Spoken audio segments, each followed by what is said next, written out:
পুরনো বছরকে বিদায় এবং নতুন বছরকে স্বাগত জানাতে প্রস্তুত রাজধানীবাসী। তবে আতশবাজি এবং ফানুস ওড়ানোর নিষেধ করে মোবাইল কোর্ট পরিচালনার ঘোষণা দিয়েছে পরিবেশ অধিদপ্তর। এ বিষয়ে জানতে আমরা চলে যাচ্ছি সিনিয়র করেসপন্ডেন্ট মইদুল ইসলামের কাছে। তিনি এই মুহূর্তে আছেন গুলশান এলাকায়। মইদুল, আতশবাজি, পটকা এবং ফানুস ওড়ানোর প্রতি একটা নির্দেশনা এসেছে এবং মোবাইল কোর্ট পরিচালনারও একটা নির্দেশনা এসেছে। তো এক্ষেত্রে নগরবাসীর সবকিছু মিলিয়ে নতুন বছরকে বরণের প্রস্তুতি কেমন দেখছেন এবং আইন শৃঙ্খলা পরিস্থিতি কি? হ্যালো, আমি এই মুহূর্তে অবস্থান করছি গুলশান এবং বনানীর যে লিঙ্ক রোড, সেই লিঙ্ক রোডের মাঝখানে ব্রিজের উপরে। তো আমার পিছনে দেখতে পাচ্ছেন যে এখানে আইনশৃঙ্খলা রক্ষাকারী বাহিনীর সদস্যরা তারা একটি তল্লাশি পোস্ট বসিয়েছেন এবং এখানে যারা যেসব সন্দেহভাজন গাড়ি এবং ব্যক্তি তাদেরকে মনে হচ্ছে সন্দেহভাজন, তাদেরকে আসলে মূলত তল্লাশি করছে। এবং আপনি দেখতে পাচ্ছেন যে সন্দেহভাজন গাড়িকে এই মুহূর্তে তল্লাশি চলছে এই জায়গায়। এবং তারা দেখছে যে এখানে কোনো ফানুস বা আতশবাজি বহন করছে কিনা বা অবৈধ কোনো জিনিসপত্র বহন করছে কিনা সেরকম দেখছে। এবং এরকম আরও কয়েকটি জায়গায় আমরা এরকম চেকপোস্ট দেখেছি। এর আগে দেখেছি যে শুটিং ক্লাবের সামনেও সেখানেও চেকপোস্ট বসিয়েছে আইনশৃঙ্খলা রক্ষাকারী বাহিনীর সদস্যরা।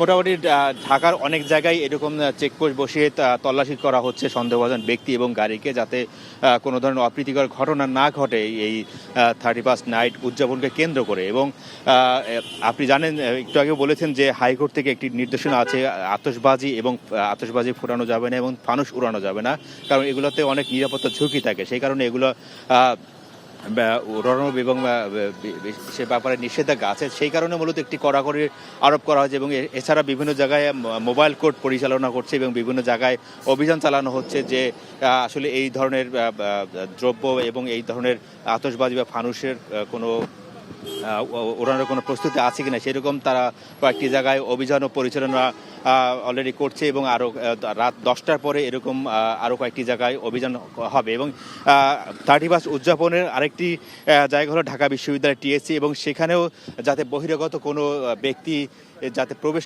না করতে পারে বিশ্ববিদ্যালয় এলাকায়, এবং সেখানেও একটি নিরাপত্তার ঝুঁকি যাতে না তৈরি হয় সেজন্য বিশ্ববিদ্যালয়ের প্রবেশ পথগুলোতে কড়াকড়ি আরোপ করা হয়েছে। এবং সেখানে বহিরাগতদের ঢুকতে দেওয়া হচ্ছে এবং যারা বৈধ স্টুডেন্ট আছে তাদেরকে আইডি কার্ড এবং পরিচয়পত্র দেখিয়ে মূলত সেখানে প্রবেশের অনুমতি দিয়েছে। এবং 31st নাইট উদযাপনের ক্ষেত্রে 5 তারকা হোটেলগুলোতেও নানা ধরনের প্রস্তুতি আমরা দেখেছি সেখানে আলোকসজ্জা করা হয়েছে। এবং এই তারকা হোটেলগুলোর বলরুম বা বিভিন্ন জায়গায় তাদের নানা ধরনের প্রস্তুতি আমরা দেখেছি। এবং কাউন্টডাউনের ব্যবস্থা করা হচ্ছে, রাত 12:01 তারা সেখানে কাউন্টডাউনের আয়োজন করা হচ্ছে।